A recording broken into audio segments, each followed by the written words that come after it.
ସଦାପ୍ରଭୁଙ୍କର ପବିତ୍ର ମହାନ ନାମର ଧନ୍ୟବାଦ ହଉ, ପ୍ରଶଂସା ହଉ, ଗୌରବ ହଉ, ମହିମା ହଉ। ପ୍ରଭୁ ଆଜି ସୁନ୍ଦର ସମୟ ଦେଇଛନ୍ତି, ମୁଁ ତେଣୁକରି ପ୍ରଭୁଙ୍କୁ ଧନ୍ୟବାଦ ଦେବାକୁ ଚାହେଁ। ଏବଂ ମୋର ଖ୍ରୀଷ୍ଟଙ୍କ ଯୋଗରେ ମୋର ସମସ୍ତ ଖ୍ରୀଷ୍ଟୀୟ ଦାସ ଦାସୀ ଏବଂ ଖ୍ରୀଷ୍ଟ ବିଶ୍ୱାସୀ ସମସ୍ତ ଭାଇ ଭଉଣୀମାନଙ୍କୁ ମୋର ଖ୍ରୀଷ୍ଟୀୟ ନମସ୍କାର। ଆଜି ଆମେ ଗୋଟେ ସୁନ୍ଦର ବିଷୟରେ ଆଲୋଚନା କରିବା, ଯାହାକି ପରିବାରରେ ପ୍ରାର୍ଥନାର ଆବଶ୍ୟକତା କ'ଣ। ଯଦି ଆମେମାନେ ପରିବାରରେ ପ୍ରାର୍ଥନା କରୁଛୁ, ତାହେଲେ ସେ ପ୍ରାର୍ଥନାର ଫଳ କ'ଣ ରହିଛି ଏବଂ ପ୍ରାର୍ଥନା ଆମମାନଙ୍କ ଜୀବନରେ, ଆମମାନଙ୍କର ପରିବାରରେ କାହିଁକି ଆବଶ୍ୟକତା ରହିଅଛି, ସେ ବିଷୟରେ ଆମେ ଅଳ୍ପ ସମୟ ଆଲୋଚନା କରିବା ଏବଂ ଆମେ ଈଶ୍ୱରଙ୍କର ବାକ୍ୟରୁ କିଛି ଶିଖିବା। ଗୋଟେ ପ୍ରାର୍ଥନା ଦ୍ୱାରା ଗୋଟେ ପରିବାର ଉଦ୍ଧାର ପାଇଥାଏ। ପ୍ରାର୍ଥନା ହେଉଛି ଗୋଟେ ପରିବାରର ପରିଚୟ ବା ଖ୍ରୀଷ୍ଟୀୟ ପରିଚୟ। ତେଣୁ ଝିଅଶୟ ତାର 24:15 କହୁଛନ୍ତି, ଝିଅଶୟ ମୁଁ ଓ ମୋର ପରିଜନ ବା ମୋର ପରିବାର ଆମ୍ଭେମାନେ ସଦାପ୍ରଭୁଙ୍କର ସେବା କରିବା। ସଦାପ୍ରଭୁଙ୍କର ସେବା କରିବା, ସଦାପ୍ରଭୁଙ୍କଠାରେ ନିଜକୁ ସମର୍ପଣ କରିବା। ଯେମିତି ଆମେ ପ୍ରେରିତ ତାର 16:31 ଆମେ ଦେଖିବାକୁ ପାଉଛେ, ପାଉଲ ଆଉ ଶିଲା ଯେତେବେଳକୁ ଜେଲ ଭିତରେ ରହିକି ମଧ୍ୟ ସେମାନେ ପ୍ରଭୁଙ୍କର ଗୌରବ ମହିମା କରୁଥିଲେ। ଆମେ ପଢିଯିବା ବର୍ତ୍ତମାନ ପ୍ରେରିତ 16 ତାର 31 ଏଭଳି ଲେଖା ଅଛି, ସେମାନେ କହିଲେ, ପାଉଲ ଆଉ ଶିଲା କହିଲେ, ପ୍ରଭୁ ଯୀଶୁଙ୍କ ଠାରେ ବିଶ୍ୱାସ କର, ତାହେଲେ ତୁମେ ସପରିବାର ପରିତ୍ରାଣ ପାଇବ। ପ୍ରଭୁ ଯୀଶୁ ଖ୍ରୀଷ୍ଟଙ୍କ ଠାରେ ବିଶ୍ୱାସ କରିବା ଦ୍ୱାରା ଆମେମାନେ ପରିତ୍ରାଣ ପାଇଥାଉ। ତେଣୁ ସେ ପରିତ୍ରାଣ ପାଇବାକୁ ହେଲେ ଆମେମାନେ ପ୍ରଭୁଙ୍କ ଉପରେ ଭରସା କରିବାର ଅଛି, ବିଶ୍ୱାସ କରିବାର ଅଛି ଏବଂ ଆମର ପରିବାର ସହିତ ଏବଂ ଆମେମାନେ ପ୍ରଭୁଙ୍କ ଠାରେ ଅନୁତାପ କରି, ପଶ୍ଚାତାପ କରି ନିଜର ମନକୁ, ହୃଦୟକୁ ପରିବର୍ତ୍ତନ କରିବାର ଆବଶ୍ୟକତା ରହିଛି। ଯଦି ଆମେ ଆମମାନଙ୍କର ହୃଦୟକୁ ପରିବର୍ତ୍ତନ କରିବା, ତାହେଲେ ଯାଇ ଆମେ ପ୍ରଭୁଙ୍କ ସହିତ ବଞ୍ଚିପାରିବା। ଏଭଳି ବଞ୍ଚିବା ଅଲଗା, ଆଉ ପ୍ରଭୁଙ୍କ ସହିତ ବଞ୍ଚିବା ଏବଂ ପ୍ରଭୁଙ୍କର ବାକ୍ୟ ଅନୁଯାୟୀ ବଞ୍ଚିବା ସେ ଅଲଗା। ପ୍ରଭୁଙ୍କ ଠାରେ ଯଦି ଆମେ ବଞ୍ଚୁଛେ, ତାହେଲେ ପ୍ରଭୁଙ୍କର ଆଶୀର୍ବାଦ ଆମମାନଙ୍କ ନିକଟରେ ରହିଅଛି। ଆଜି ଆମେ ଆଲୋଚନା କରିବା ପ୍ରାର୍ଥନା କାହିଁକି ଆବଶ୍ୟକ। ଗୋଟେ ପ୍ରାର୍ଥନା ଆମେ କାହିଁକି କରିବା, ଆମେ କାହିଁକି ପ୍ରଭୁଙ୍କ ନିକଟରେ ପ୍ରାର୍ଥନା କରିବା, ସେ ବିଷୟରେ ଆମେ ଆଜି ଆଲୋଚନା କରିବା। ପ୍ରାର୍ଥନା ହେଉଛି ପରିବାରରେ ଯଦି ଆମେ ପ୍ରାର୍ଥନା କରିବା, ସେଇ ପରିବାରରେ ଏକତା ଆସିବ, ସେଇ ପରିବାରରେ ପ୍ରେମ ଆସିବ, ସେଇ ପରିବାରରେ ବିଶ୍ୱାସ ଆସିବ ଏବଂ ସେଇ ପରିବାରରେ ଶାନ୍ତି ରହିବ ପରିବାରରେ। ଏବଂ ଆମର ଦୈନନ୍ଦିନ ଜୀବନରେ ସମସ୍ତ ବିପଦ, ଆପଦ, ଅଭାବ, ଅନଟନରୁ ଆମମାନେ ରକ୍ଷା ପାଇପାରିବା ଏବଂ ଆମମାନେ ଆମମାନଙ୍କର ଜୀବନ ପବିତ୍ର ଭାବେ ଅତିବାହିତ କରିବା। ଯଦି ଆମମାନଙ୍କ ଅନ୍ତର ଆତ୍ମାରେ ବାକ୍ୟ ଅଛି, ଈଶ୍ୱରଙ୍କର ମୁଖ ନିଃସୃତ ବାକ୍ୟ ଯଦି ଆମମାନଙ୍କର ଅନ୍ତର ଆତ୍ମାରେ ଅଛି, ତାହେଲେ ଆମେ ପବିତ୍ର ଭାବେ ଚେଷ୍ଟା କରିବା, ଆମେ ପବିତ୍ର ଭାବେ ଜୀବନ ଯାପନ କରିବା ପାଇଁ। ଯଦି ଆମମାନଙ୍କ ପରିବାରରେ ପ୍ରାର୍ଥନା ହେଉଛି, ତାହେଲେ ଆମେ ନିଶ୍ଚୟ ଭାବେ ପବିତ୍ରତାରେ ଜୀବନ ଯାପନ କରିବା ଏବଂ ପ୍ରଭୁଙ୍କର ସାନ୍ନିଧ୍ୟ ଲାଭ କରିପାରିବା ଏବଂ ପ୍ରଭୁଙ୍କ ସହିତ ଆମେ ଚାଲିପାରିବା। ଯଦି ଆମେ ଦେଖିଯିବା, ପ୍ରଥମ ତିମୋଥୀ 5:8 ଲେଖା ଅଛି, ଯିଏ ନିଜ ପରିବାରକୁ ଦେଖନ୍ତି ନାହିଁ ବା ତତ୍ତ୍ୱ ନିଅନ୍ତି ନାହିଁ, ସେ ବିଶ୍ୱାସ ତ୍ୟାଗ କରିଅଛି। ସେ ବିଶ୍ୱାସରେ ନାହିଁ।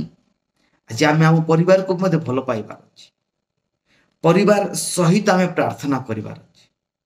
ପରିବାର ସହିତ ଯଦି ଆମେ ମିଶିକି ପ୍ରାର୍ଥନା କରୁଛୁ, ସେଇ ପରିବାରରେ ଏକତା ଆସିବ, ସେଇ ପରିବାରରେ ପ୍ରେମ ଆସିବ, ସେଇ ପରିବାରରେ ଶାନ୍ତି ଆସିବ। ଯେତେବେଳେ ପରିବାରରେ ପ୍ରାର୍ଥନା ହୁଏ, ସେତେବେଳେ ପରିବାରରେ ଆଶୀର୍ବାଦ ଆସିଥାଏ, ଆଜ୍ଞାବହତାର ଆଶୀର୍ବାଦ ଆସିଥାଏ। ଆମେ ପଢିଯିବା ଦ୍ୱିତୀୟ ବିବରଣୀର 28:1-6 ଲେଖା ଅଛି, ଗୋଟେ ପରିବାରରେ ଯଦି ପ୍ରାର୍ଥନା ହେଉଛି, ସମସ୍ତେ ଯଦି ଏକା ସାଙ୍ଗରେ ଯଦି ପ୍ରାର୍ଥନା କରୁଅଛନ୍ତି, ତାହେଲେ ସେଇ ପରିବାରରେ ଆଜ୍ଞାବହତାର ଆଶୀର୍ବାଦ ଆସିଥାଏ। ଦ୍ୱିତୀୟ ବିବରଣୀ ତାର 28:1-6 ଆମେ ପଢିଯିବା। ମୁଁ ଆଜି ସଦାପ୍ରଭୁ ତୁମ ପରମେଶ୍ୱରଙ୍କର ଯେ जे आज्ञा तुमको दे करूछंती से सब मानिबा पई ओ करिबा पई जेबे तुमे ताहांक रबरे यत्नपूर्वक कर्णपात करिवो तेबे सदा प्रभु तुम परमेश्वर पृथ्वीस्थ समस्त देशीय लोकों अपेक्षा तुमको श्रेष्ठ करिवे। जेबे तुमे सदा प्रभु आपण परमेश्वर को रब सुनिबो तेबे एई सब आशीर्वाद तुम ऊपर वर्तिबो ओ तुमरो संग धरिबो। तुमे नगर धन्य हबो, क्षेत्र रे धन्य हबो, तुम शरीर फल ओ तुमरो भूमिर फल ओ तुम पशुर फल अर्थात गौवत्स मेषफलर शावक धन्य हबो। तुम चांगुड़ी ओ मैदा दलिबा पात्र धन्य हबो। तुमे गृह को आसिया बेले धन्य ओ गृह रु बाहर जीवा बेले मते धन्य हबो। माने प्रभु 8 पदरे लिखा है सदा प्रभु तुम अमर ओ जे कर्म रे तुम हस्त दब से सब आशीर्वाद प्राप्ति आज्ञा करिवे। पुणी सदा प्रभु तुम परमेश्वर तुमको जो देश देवे तैरे से तुमको आशीर्वाद करिवे। आमे जदि प्रभु सदा प्रभु को ठारे आम मानकर परिवार सहित प्रार्थना करूछु ताहेले प्रभुंकर आज्ञा बहतर आशीर्वाद आमे जे कोनसी कार्य कले से कार्य रे आशीर्वाद युक्त प्रभुंकर आशीर्वाद निहाती भावे आमे जे कोनसी कार्य करिबा से कार्य उत्तम कार्य जे कोनसी उत्तम कार्य करिबा से कार्य रे प्रभुंकर आशीर्वाद बहुल मात्रा रे रही थाए। जदि आमे देखिबा आईब तार 1 अध्याय 5 पदरे आईब प्रतिदिन प्रार्थना कले विश्वासर सहित प्रार्थना कले एवं प्रेरित प्रेरित जदि आमे देखि जिबा 10 अध्याय 2 पदरे कर्नेलियों को परिवार सर्वदा ईश्वर निकट रे प्रार्थना कले। एबे जतिकी सब परिवार प्रभु को निकट रे प्रार्थना करि अछंती सेई माने आशीर्वाद युक्त होई अछंती। एवं आ गुटे विषय हम आलोचना करिबा परिवार रे प्रार्थना करिवार फल कोन होते।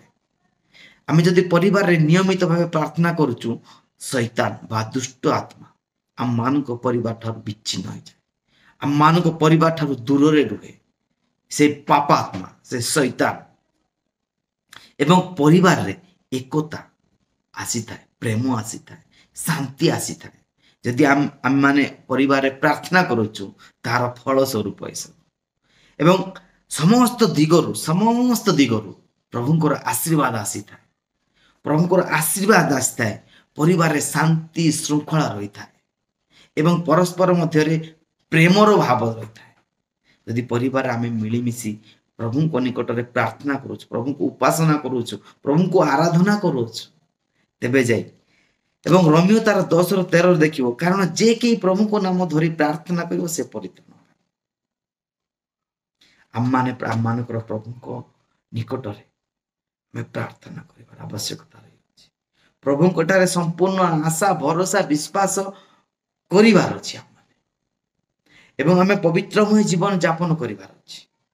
चेष्टा करिबा हमें शैतान ठारू दूर रहिबा पई।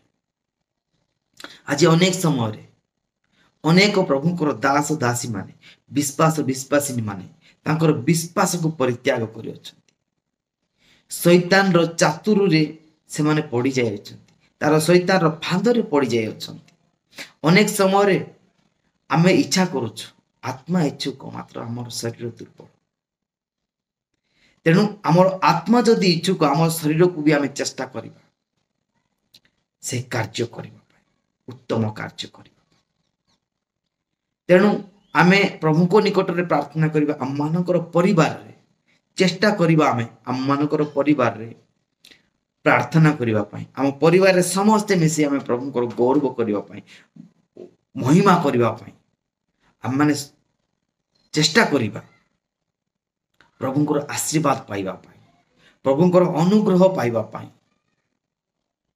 एवं प्रभु दयामय प्रेममय से प्रभुंकर प्रेम को जेपरि हम माने 18 अध्याय 20 पद रे एभली लेखा अछि कारण जेउ स्थान रे 2 कि 3 जन मो नाम रे एकत्र होंती से स्थान रे मु सेमानक मध्य रे उपस्थित अछि। आज हम मानकर परिवार मानकर आमे माने एकत्र भावे प्रार्थना करिबा उपासना करिबा आराधना करिबा प्रभुंकर उपस्थिति निश्चय रही। प्रभु आम मानक सहित उपस्थिति रहिबे एवं प्रभुंकर उपस्थिति रे आमे माने आगु को बढ़िबा आत्मिक जीवन रे आगु को बढ़िबा एवं शांति रे प्रेम रे आम माने आगु को बढ़ी परिबा। परिवार रे शांति आसीबो, परिवार रे एकता आसीबो, परिवार रे विश्वास आसीबो। तेणु आसंतु आज आमे प्रार्थना करिबा प्रभु को निकट रे आम मानकर परिवार रे जेपरि आम माने प्रार्थना करिबा प्रभु को आम मानकर परिवार रे प्रथम स्थान दबा, तेबे जाई प्रभु मध्य आम मान को बहुल रूपे आशीर्वाद करिबे। आज यही छोटिया वाक्य द्वारा प्रभु आम समस्त को आशीर्वाद करंतु। Praise the Lord, hallelujah.